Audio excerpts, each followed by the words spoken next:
and that you're going to walk into your success by the power of God. Amen. You know, that is what faith is all about. Faith is you operating that I might not see it yet, but I know it's coming. Amen. Why? God has made me that promise.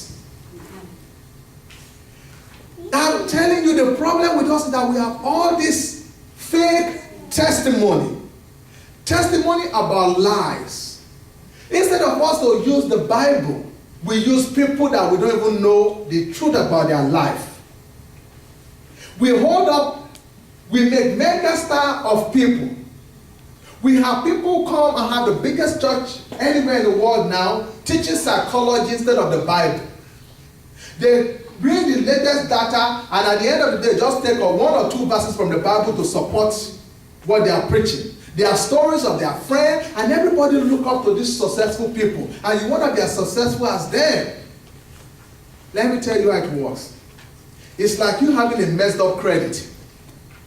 When your credit is messed up, nobody want to give you anything. No. But the moment you start fixing your credit, my God, it's like you just open a door wide. Everybody want to send you a credit card now. Everywhere you go now, they want to help you. They want to give you a credit card. And you're like, where were you when I was broke? Where were you when I really needed help? That is what happened to all these people who have made it. There's a threshold that once you get to that threshold, things just start happening for you. Things just start happening for you. And then all of a sudden now, people look up to you as the epitome of success. But why don't we look to the Bible and see what God says in the Bible? Because when you look to people, you will see all this overnight success, and success that make you want to plunge into their life, that make you want to do something for them. But according to the Bible, success is a journey, and success takes time. You all want to be successful, I want to be successful. It is the will of God for all of us to be successful. And how do we use our faith to make sure we succeed? Remember what I told you.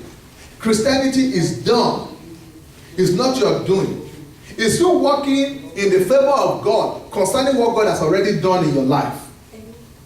And it is not you keeping the law, because the law has been perfectly kept by Jesus. Until you understand that it is not your doing, it is what Christ has done. And when you understand that concept, that faith in God is receiving what Christ has done for you, that Jesus has pleased God completely, and you now are pleasing to God. Based on that knowledge, whatever God tells you to do, you are able to do it successfully. What I mean is this. If you go home and read chapter 11 of the book of Hebrew, you will see in that the Hall of Fame in the book of Hebrew, everybody listed in there, they operate under the gospel of grace, not the gospel of works. Because we want to walk ourselves to success. We think it's based on our effort, it's based on what we do. That is partially true. But until you rest confidently that once God made me this promise, God will fulfill it, you will be too anxious. You will be too anxious to do what God wants you to do. And it's simply based on fake, false example that you are looking at. But if you look at the example in the Bible, you will see that there is somebody who has already kept the faith, and you are the one who just need to flow in what has been done. I told you earlier that in Colossians it said you are complete in Him. I told you in Ephesians you sit, you stand, and then you walk. If you take the example in the Bible, any example in the Bible, you will see there's very, very few, if any, of overnight success in the Bible. Very few overnight success in the Bible. Because these days we see overnight success in ministry, in entertainment, in everything. And we start wondering, Lord, what about me? God, when is it going to be my turn? And secretly, we start getting angry with God. And then we have somebody who ask you, have you been paying your tithe? Have you been doing this? Have you been doing that? As if the problem is with you. Faith in God is not that whatever promise God has made you is able to fulfill it.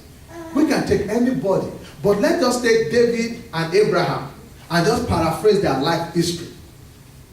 The Bible said Abraham was called by God when he was, I believe, maybe 75 years old. Here is a man that by any standard it was too late for him. But God called him. God told him to leave what he knows, all the things that he's comfortable with, and move to a land that he knows nothing about. What is God challenging you to do now?